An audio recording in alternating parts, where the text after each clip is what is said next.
Hello. Hello. Guess we'll go ahead and get started. Okay. So we have CM Wagner here to chat about her book, A Ruthless Lady's Guide to Wizardry. She grew up in rural upstate New York, where she spent a lot of time reading fantasy novels in a swamp. She studied creative writing at SUNY Purchase and lived in China for 8 years before moving in with her husband to Albany, New York. In her spare time, she volunteers, performs kitchen experiments, and asks if she can pet your dog, and gardens badly. Her debut novel was Unnatural Magic, and her second novel, A Ruthless Lady's Guide to Wizardry, was released on January 12th. Thanks so much for being here, Caitlin. Thank you for having me. Last spring, my book club, we call ourselves the Well-Read Women, we read Unnatural Magic, and we really fell in love with Ice Court, so I was really excited to get to read this novel and see that it was also going to take place in Lice Court. Given the similarities between Unnatural Magic and A Ruthless Lady's Guide, I really want to frame today's discussion comparing and contrasting the two narratives. And I thought we'd begin by having you read a passage from A Ruthless Lady's Guide and then move into some prepared questions. For the audience, after the prepared questions, we are going to open up to audience questions. And during our discussion, you're welcome to enter questions into the Q&A box, and we'll answer them during that portion. Please avoid putting them in the chat just because they might get lost and we may not get to them. So please use that Q&A box. Before you do jump into your passage, I'd really like you to give us just a short overview of the plot of A Ruthless Lady's Guide to Wizardry, and then you can just hop right in. Okay, so A Ruthless Lady's Guide is about a young woman named Delaria Deli Wells. She grew up in pretty rough circumstances. Her mom has been off and on homeless and struggling with alcoholism for her whole life. So Deli basically had to raise herself. And at the point where the story starts, she's unemployed, behind on her rent, and basically doing things like stealing copper pipe out of abandoned buildings and running shell games on the side of the road to get by. So after a kind of string of mishaps, she manages to fast talk her way into a pretty good job bodyguarding a fancy young woman. And she thinks she's just going to kind of sail her way through and make some easy money taking care of this lady who's being a little bit hysterical over imagined enemies. But as it turns out, the enemies are real, and Deli gets drawn into having to, or feeling like it's both in her financial and personal best interest to try to track down this ring of criminals that has been involved in attacking this young woman. And at the same time, Deli has sort of formed a relationship with one of her coworkers who is of much higher social standing. So she's trying to take care of her homeless, drug-addicted mother, try to get her into a place to live, track down some criminals, and also kind of scam this lovely young woman into potentially taking care of Deli's financial problems forever. So she has a lot on her plate. So the passage that I'm going to read is from the very beginning of the book, where Deli has realized that her mom is missing. She doesn't know where she is. So she sets out to try to track her down. Okay. Deli knew better than to think that Ma'am might have managed to pay for another week's rent on her own. Still, she hoofed it down to Crane Street to check on the old bird's last known address. She wasn't there, no surprise, and then took a moment to buy a cup of coffee and a withered sandwich from a dingy coffee shop, sit on a bench in a park that was more a sanitarium for wan crabgrasses, and have a bit of a restful luncheon. Thus refreshed, or close enough to it, she rose back up onto her trotters and started to look for her ma'am again. The real key with her ma'am, she thought, was to think of places where you could sleep for free without getting your head wet or having to listen to any sermons.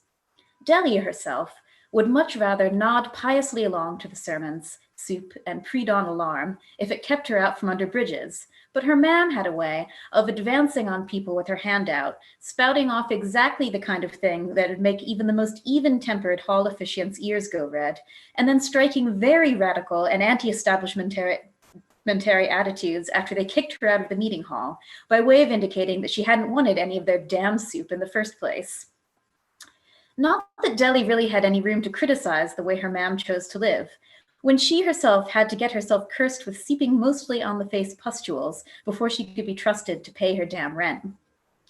In any case, her ma'am did sometimes choose to appear more than once in the same location, which made her not completely impossible to track down. Deli went to a few choice bars on Six Bend Island first. It took a bit of self-restraint to keep from bellying up and buying herself a drink. Her elegant refutation of fleshly wants was rewarded at the third bar, where the girl wiping the glasses said that old Marvy had been in a few times that week. Deli's dear old ma'am had been in the company of a fellow named Squint Jock, who had his bolt for a few blocks away on Maiden Street. Deli could only think that it could be worse.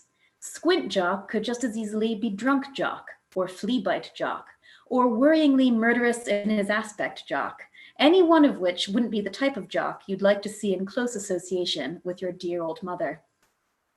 She went to the house in question and gave it a good squint of her own. The door and windows at the front were all boarded over, which was a good sign in terms of the chance her man might be holed up inside. There was a side alley. She went down it and found a fence around what she's supposed to be the back garden.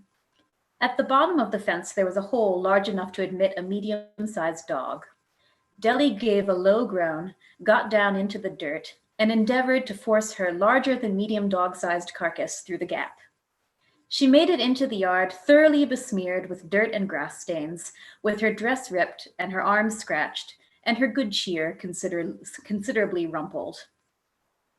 The house wasn't any more beguiling from the rear, though she wouldn't hold that against it. The same could be said for Deli. Almost all of the windows back here were boarded over too, except one that had its boards pried off and the glass smashed out. There was also a trampled down path in the weeds straight to the door. Deli followed it and tried the door handle. It worked, in that the handle didn't turn, but the door swung open after she gave it a good shove. Then she was in what had probably been a kitchen once. Deli tried not to look around herself too closely. Her ma'am had never been much for the domestic arts, but as the years had gone by, she seemed to have made strides past simply ignoring the filth and toward actively cultivating it.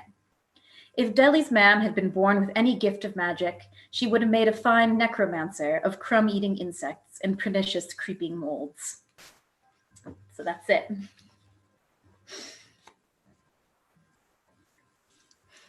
I love that passage because it just like gets into Deli's sense of humor, which is fantastic. So in this book, you've brought back the setting of Unnatural Magic in A Ruthless Lady's Guide, but now we're following the story of Deli. Why did you decide not to focus on the same characters that you introduced in Unnatural Magic? I know a lot of fantasy novels tend to be about these kind of big, sweeping, save the world stories about people who have, there's something really special and spectacular about them, or they're destined to save the world or destined to do really important and amazing things. But my interest in fantasy tends to be more like, what if you take someone who's just basically a pretty normal person, a person kind of like ordinary flaws, or a person who might kind of struggle just in our world in a lot of ways, and throw them into this kind of outrageous, fantastical situation and see what happens. And so for the characters of Unnatural Magic, I can imagine, especially one of them, Anna, I can kind of imagine her going on to have other adventures, but I didn't necessarily think that all three of them would be immediately like leaping off into doing these new exciting things. They're probably just kind of, relaxing for a bit. They've been through a lot, so I want to kind of spin off and look at someone else in the same setting. Awesome. You kind of shifted where you had the three different stories and three different narrators in Unnatural Magic. Why did you switch to a focus of one narrator in A Ruthless Lady's Guide? So for Unnatural Magic, right from the beginning, I kind of wanted to, I had this sort of story and I wanted to be able to look at it from multiple perspectives and kind of switch around from seeing different settings and situations and cultures through different people's eyes. And also I was just at the time having a lot of fun with trying to have three really distinct voices in one book and switching between them. And for this one, I really want to focus on one very distinct point of view.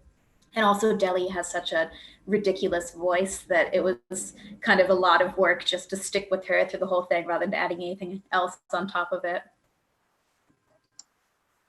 Yeah, it was, I was hoping there were some more like Deli-isms in that passage, because there's some words I even wonder how she's pronouncing or how you imagine she'd pronounce them. So there's also this kind of ongoing theme of like human and troll interactions that are central to the themes in both books. Why is that important to you to incorporate that into both narratives, and it keeps kind of coming up in your work? Oh, well, for this one, I think just because I kind of established the troll stuff in the first book, I thought it was sort of fun to have it carry over. But in the first one, I just thought it was kind of interesting to play with. There's these very, when people who aren't so familiar with the fantasy genre, especially think of fantasy, they imagine this sort of very Tolkien-esque, you know, like there's the elves that are this way and the dwarves that are that way. And I wanted to do something that really played with that idea that you could have like a race of creatures that they all think one way or behave one way, and instead try to take a creature that we think of as being kind of like the grunting bad guys sort of, and try to make them into something that could have, you know, really like there could be different groups of them. They all have very different cultures and they have intercultural disagreements, and they've had like over the centuries extremely different relationships with like the different people that live next to them. So that was something that I just thought was really fun to play with in a fantasy setting. Yeah, for sure. Yeah, like you said, you kind of usually see those as like two distinct groups that like interact very seldom. So it was definitely interesting to see them so intertwined. Is there like any event or person in your life that inspired Deli's character?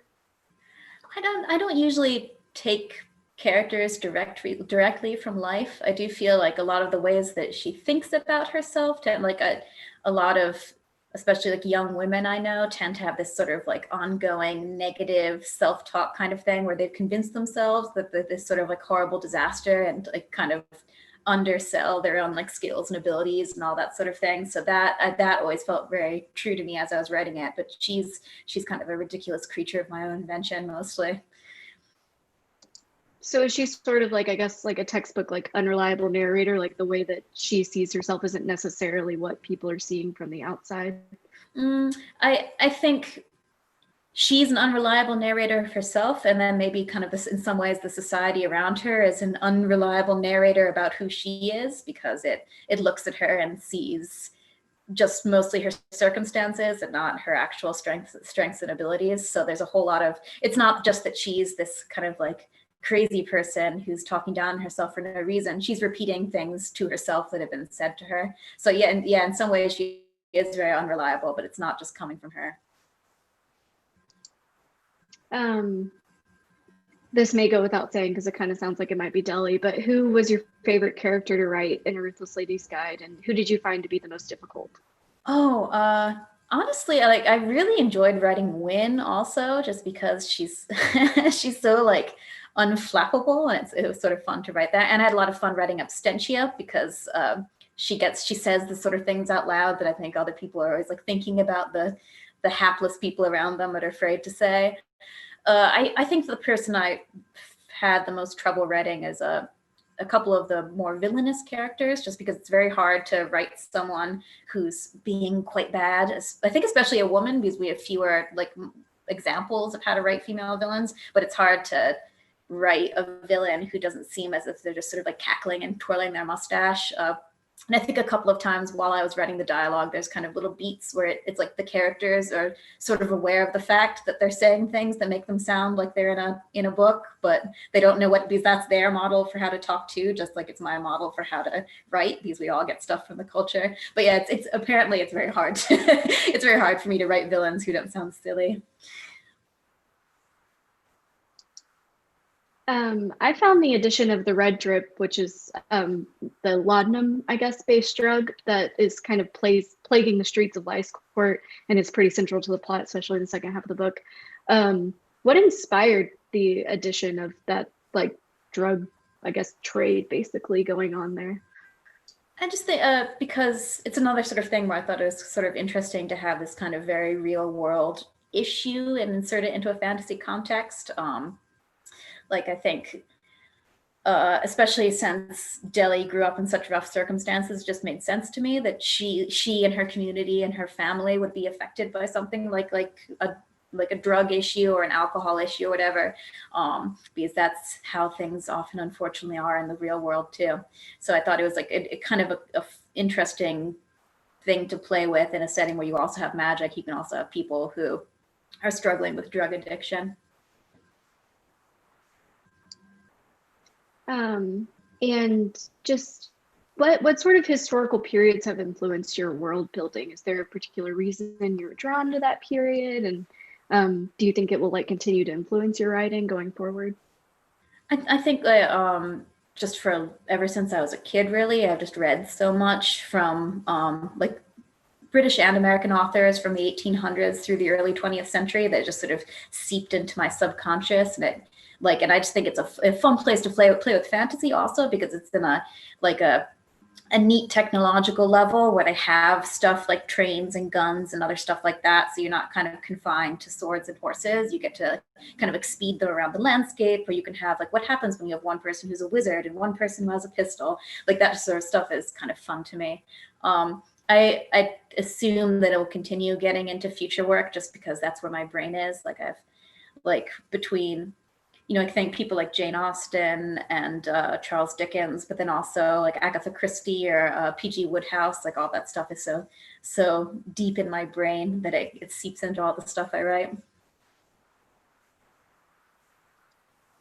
Though this book is technically standalone, would you recommend that readers check out Unnatural Magic prior to A Ruthless Lady's Guide?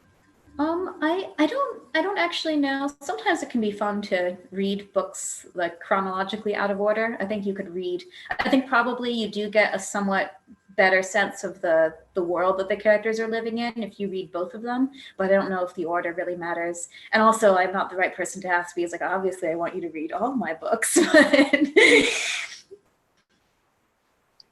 Well, from my perspective, I think that reading Unnatural Magic prior to reading this book sort of gave me, especially with the culture that Wynn comes from, like so much more about the society amongst trolls going into it that they don't really explain in great detail in this book. You don't. I don't know why I said they. You're right here. That you don't really. I feel like I'm so used to talking about books like not with their authors. Right. And I feel like that framework sort of helps you understand, especially like why Deli is trying so hard to make it work, because how much clout that she has. Right. So yeah, but yeah, I could see where you could read it without it. But I'm on the same page as you. So given that both of these books have taken place in Lice Court, should readers anticipate a third book in Lice Court? Eventually, yes, I hope so, because I do have more ideas that I want to take place in this setting immediately. I think for the next book I write, I'm going to be completely out of second world fantasy altogether. I'm planning something that actually takes place in this world, but still has some fantastic elements, and also is playing with a completely different genre that I'm pretty excited about. I think it should be very fun. I don't know how much you want me to get into that, but yeah, I'm doing a bit of a departure, but in the further term, I do have a couple of ideas for Lice Court books. Specifically, I kind of want to do something that gets more into the religion of the world, and like kind of playing with the idea of, in a fantasy world, like could you have more like real like physical manifestations of your religious beliefs, but what if the manifestations of some sort of like higher power, whatever, don't reflect what your current belief system is, and what does that do? So that's something I'm thinking about doing in a future book. That sounds interesting. You could talk a little bit more about what you're working on now, since we've kind of run through our list very quickly. I think that people would be interested to hear about it. Yeah, okay. So the idea I'm working on now is, basically the concept is, what if the main character of a cozy mystery series, who's a nice kind of retirement age librarian who solves murders in her spare time, what would happen if she suddenly became aware of the fact, conscious of the fact that it's actually deeply horrifying that her quaint Vermont town is so plagued by continuous murders, and she set out to investigate what dark forces are causing this to come to pass. So that's the next idea. Well, that sounds lovely. As a librarian, I'll be very into that. So that's all I had for the prepared questions. We've got a couple in the Q&A. The first one's a very direct question from Janice McDermott. How can she get a signed copy of your book? Oh, I've been a little bit remiss in this. I am planning on setting something up with a local bookstore near to where I live. So hopefully if you follow me on any social media, or if you subscribe on my website, I'm going to try to soon actually get to having like a stock at an independent bookstore that you can order from. So hopefully that's in the works. I need to get it done. Okay. What are your social media handles so people know them, so they can follow you? This is embarrassing. It's at CM Waggoner on one of them, and at CM Waggoner 2 on another. I'm on Twitter and Instagram, and I can never remember which one is which. One of them. But if you just search CM Waggoner, you should be able to find my website, and everything should be linked. Or I think my Twitter also pops up, so I'm pretty easy to find. Okay, awesome. And then from Dora Bradley, who is actually a student of mine. I'm not teaching her this semester, so she gets no extra credit for being here. She wants to know, which authors do you most admire? Oh no, that's always so hard, because it often turns into whoever I've just been reading recently and getting really excited about. But I tend to really admire writers who write just like amazing sentences. Like when you're reading through and there's like a sentence that just like tops you, and you're like, how did they even do that? So I love Raymond Chandler for that.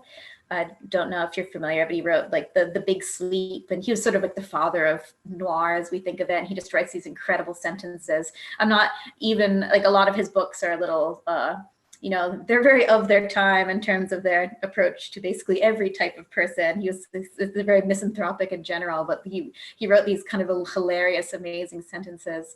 I love P.G. Wodehouse, who was absolutely hilarious. In terms of contemporary authors, N.K. Jemisin, which isn't a particularly hot take because everyone thinks she's amazing, but the Broken Earth series, I think that her plotting and like the way that she puts together a narrative is just incredible. Like she's another author. When I'm reading it, I'm just thinking, like, how did she do that? Like how did she plan this all out so that like every chapter is so you're hit with another thing that just like everything clicks into place and you're so amazed by it.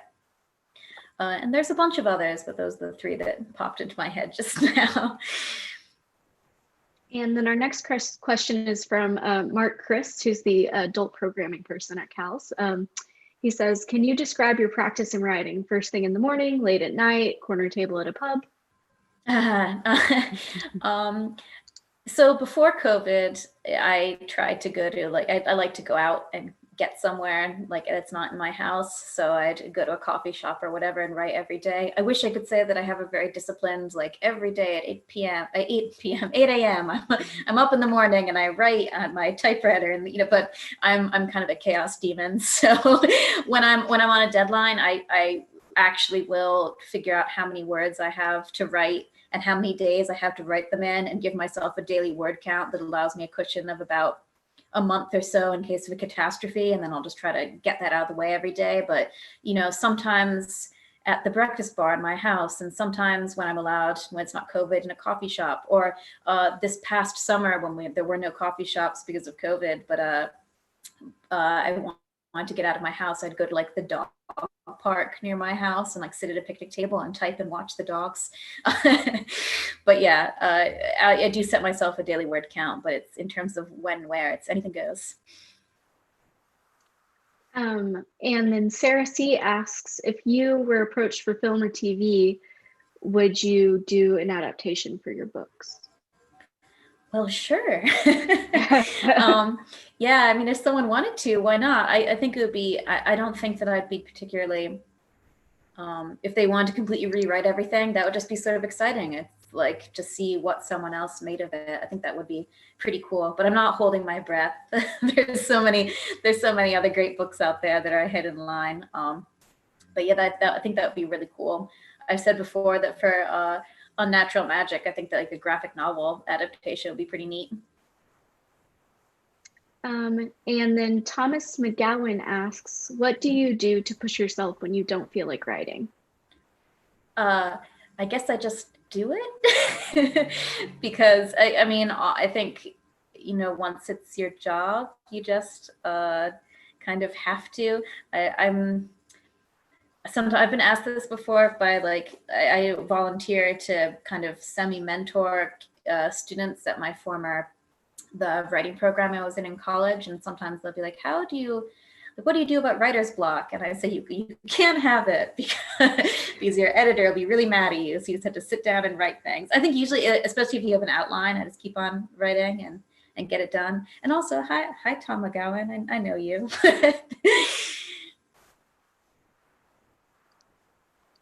And then Nathan Smith, who you met earlier, asks, how do you approach world building? Make a character and build a world around them, build the world first, or some other way? I guess I sort of cheated with this one because I already had the established world from the first book. But for that one, I guess I sort of started with the characters, or I started with like a concept that I wanted to explore based on the idea of that character, and then I continued to flesh it out. But yeah, I guess sort of I think in general as a writer, I start with characters with everything I do, or I start with a concept. I'm really not, I always feel kind of bad because sometimes people ask me questions about the world or the world building or whatever, and I'll have to admit to them, like, I don't actually know. I didn't really get that far because I created like enough. It's like the Truman Show kind of, where the world only goes so as far as like he goes, and like after that it just like stops, because like as long as you know he's not going to venture out of that area, you don't need to have it.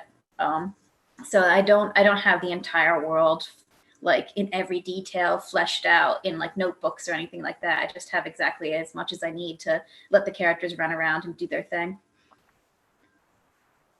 And then Kate Shagnon asks, how do you balance your personal life with reaching your artistic goals?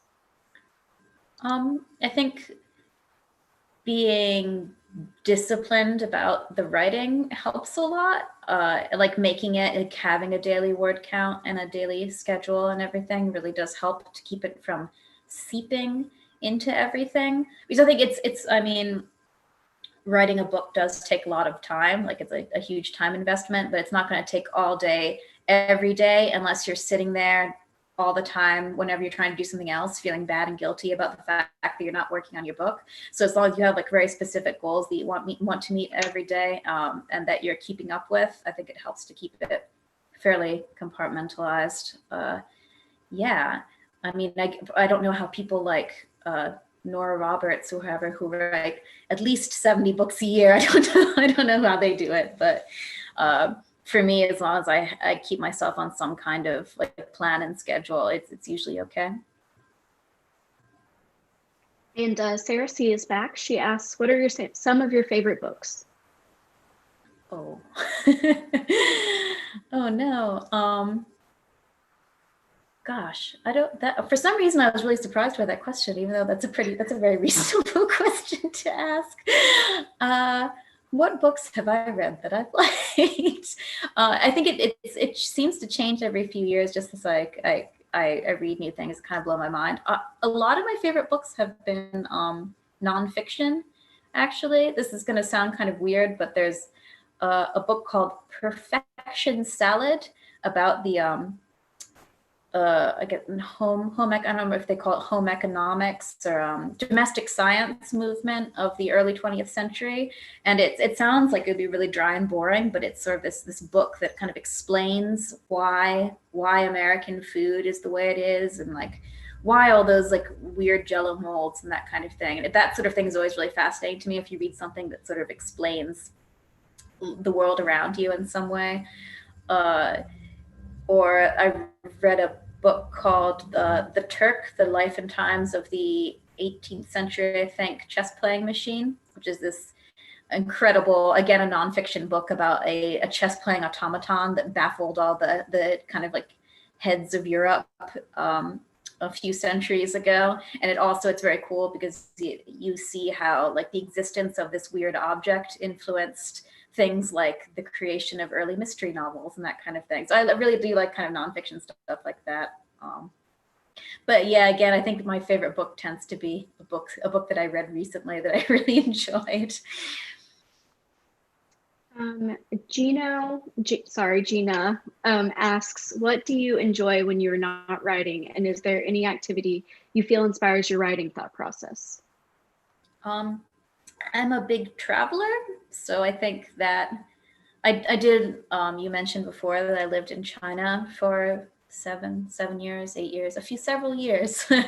And I think having lived outside of like the culture I grew up in for a long time has had like a pretty decent impact on how I think about the world and how I perceive things, just because it sort of trained me to not take so many things for granted. Like not necessarily that I got things specifically from Chinese culture that I'm popping into fantasy novels, but more that like I think it kind of taught me not to work under the assumption that I do things just the way things are done, but that maybe I'm doing things that are in fact really strange and I just think they're normal because that's what I'm used to. So that was helpful. But I think I try to try new things a lot, and I think that's really helpful for writing, because like getting yourself out of your comfort zone and learning new things, and being exposed to like different, like the languages that people use within different hobbies or subcultures or whatever, that can be kind of like expose you to all sorts of new ideas. Like recently I've been learning how to play chess. That's pretty cool. I feel like there's all sorts of stuff going on in chess that could be handy. Was that inspired by the Queen's Gambit, or was that inspired by the book? Or neither? It's actually, it's like I remember as a really little kid, my older sister, this is like if you've met my older sister, you know this is very in character, but she bought a book of like chess openings or something like that, and memorized one of them and sat me down. And we're like, we're going to play chess, little sister, and destroyed me in like 3 moves. And ever since then, I've nurtured this desire to actually figure out like what this horrible game is. So now that we're in upstate New York, we've been in like constant lockdown for many months, and there's only so much sourdough you can bake. So I decided, why not chess? And also it's so absorbing and engaging. It keeps you very far away from Twitter or the news or whatever. You're just sort of sucked into this little black and white universe that you're playing around in. So I highly recommend it as a quarantine hobby for anyone who's looking for one. And an anonymous attendee asks, who are your favorite fantasy authors? Any books you would urge us to read? A lot of books questions. Oh no, is that you, Mom? Could be my mom. I just mentioned N.K. Jemisin's Broken Earth series. This, I guess, is trying to think. A lot of the fantasy books that are very near and dear to my heart are in fact children's books, because that's when I really fell in love with the genre. But I do love Wise Child by Monica Furlong. That was an early love. Hexwood by Diana Wynne Jones, or actually anything by Diana Wynne Jones. And then for grown-ups, Terry Pratchett is really like a delight and always fun. I'm sure there's a ton else that I'm blanking on at the moment, but Alex E. Harrow, 10,000 Doors of January, and Aaron Morgenstern, yes, Night Circus, and the Starless Sea. Both of those are very fun also, and like just really kind of lovely, lush, escapist world building. It's really, really nice to enjoy. Alex E. Harrow does that sentence thing you were talking about, yeah. like writes that amazing sentence. Yeah, she writes really delicious sentences. It's one of the, I don't know if you've ever had that thing where you read a sentence and you have to put the book down, just sort of pace around the room for a little bit, kind of like cursing the stars. She does that. She's also a really lovely person. She's super nice. So you can't be mad at her, even though she writes really good sentences. It's really annoying. Thomas McGowan, your friend, is back and says, when and how did you first know that you wanted to be a writer? Anything about an Arkansas connection? I think he's getting it. He knows this anecdote maybe. I don't, okay, it's not really a direct, so when I was a kid in like high school. I started getting into wanting to be a writer. Like I think around 9th grade, I started like I would originally want to be a film director, but then I realized that you need capital. I didn't have a camera or anything like that, but I did have a computer, so I could type. So I started writing my first terrible 14-year-old girl fantasy novel.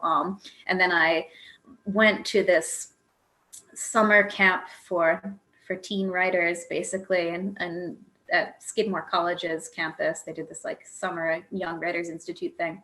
And while I was there, I wrote I think this is what he's sort of asking about. My dad is from Arkansas. He's from Little Rock, and we'd go down every summer to visit the family. And one year while we were there, we went on this float trip down the Arkansas River, which is just like a disaster from beginning to end. And so I wrote in this summer camp, I wrote a piece of, creative nonfiction about this thing. And it was in our little publication, and I think that I was asked to like read all of it, or a passage of it at this event, and it was my first big like kind of like win as a little baby writer for people having like adults and people telling me like, you're pretty good at this. So that was my early writing success, was talking about this horrible float trip we went on. That's fun that your father's from Little Rock. It's a good city. And Nell Matthews asks, do you depend on editors to keep your plotline straight and moving forward, or beta readers who cleans up your tangles? Oh, so like now that I have an editor, I don't really do the beta reader thing so much, except for I've had 2 different agents now. I just changed to a new agent, but both agents are they're like editorial agents, so they're fairly involved in making sure that I haven't written an absolute disaster before I send it to the important people at the publishing house. But yeah, my editor is a huge help with that, because I will like readily admit, and readers may readily notice, that plots aren't my strong point. I get into the weeds fairly easily. It's hard for me to keep things straight, and I get very distracted by like, well, what if these 2 characters just sit here and make jokes at each other for 25 pages? So yeah, my editor is usually the one who will, well, first off, I have to submit an outline before I really get going on the book itself. And so she'll look over that and be like, well, you look at this. This doesn't make any sense. I think you're going to need to like take this out, and like condense that a little. She'll kind of get me off of the really big disasters at that stage. And then once I have my outline ready to go, I trundle along on the book. And then usually after I submit it, and when I submit it, I'm always thinking in my head, like, I bet Jess won't notice this thing here. My editor is Jess, and she always notices whatever nonsense I was hoping to sneak past her. Usually there'll be a combination of there being like missing scenes or kind of beats to add more urgency, or to remind the reader of something that maybe I stated 5 chapters ago and maybe they've forgotten, so it's not going to make sense. So she'll have me add that kind of thing in, and also excise a bunch of stuff that's just me meandering about, I don't know, sandwiches or whatever I thought was more interesting than an action sequence at the time. Yeah, so the editors are really huge help. And before I had a publishing contract or an agent or anything, I had a bunch of like online friends who helped me beta read my stuff, who are super helpful. Although sometimes that can get a little bit troublesome, because if you have too many people looking at your stuff, they'll all contradict each other about what you should be doing. And also sometimes people who are just your friends or whatever will have kind of like esoteric taste, as opposed to a professional editor who will have like a stronger sense of like what like the beats and like the pace and everything that your average reader of a fantasy novel is going to expect.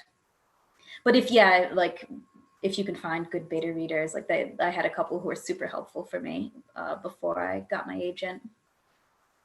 Now I want to become a beta reader. That sounds really fun. Oh, there's all these websites out there with people just begging each other to read their their books. you could be a hole. Yeah, you're gonna have like 5 novels to read immediately. And Kristen asks, I have read some reviews referring to both your first book and this one as super queer in a very positive way. Can you talk a bit about writing queer stories? I mean, For me, it's just like I write the kind of story that I'd want to read, that I like. I try not to like. I'm not trying to write from anyone else's perspective. I just write stuff that like I feel like I can identify with this story. And I personally just try to keep things fairly positive and fun, just because, you know, like I write Deli is, she's very bisexual and she has relationships with all kinds of different people, but the main relationship in this book is with her and another woman. And like I feel like there's a lot of stories where that becomes like like this sort of like anchor at the center of the story. It's like, alas, you know, we shall be in torment because of this. And I really didn't want, I mean, like that's fine, like that's like obviously an experience that people have, but for me, I just wanted to write something where like it's in kind of like this fun, quirky book where they're kind of struggling along, trying to figure out how they're going to work together, but it's not this super heavy, angsty thing. And I think that can be, you know, because, you know, it's something I enjoy. And I think a lot of other people also do enjoy it, just because it can be hard to find sometimes, where it's just sort of an incidental thing. There's also like mechanical spiders and people lighting other people's skirts on fire and that kind of thing. So And Anonymous asks, when writing, do you have a music playlist that gets you in the zone? Oh, well, I'm like a very nervous person naturally. So often during like long writing spates, like my spot, you know how the Spotify at the end of the year does the thing where it's like all the music you've been listening to, and mine was nothing but like Anonymous lo-fi beats maker number 12. I do a lot of that, but also when I'm getting close to the end or I'm editing, or even sometimes when I figure out the characters, I'll put together little playlists of of songs that make me think of the different characters. So I do that, but sometimes the kind of like soothing jazz and or like chill hop kind of stuff is what gets me through. Have you ever thought of sharing those playlists that like help with forming the character? I have actually. I actually spent a while the other day kind of like angrily trying to convince Spotify to allow me to share a playlist that wouldn't be linked back to my main Spotify account, just so people can't see what other weird, embarrassing things I'm listening to. Yeah, I think maybe I should try to put together like a YouTube or Spotify or something playlist. That might be fun to share with people. Yeah, I think that I would find it interesting. I guess that's all the live questions we have. Is there anything else that you want to share about your book or your work or yourself?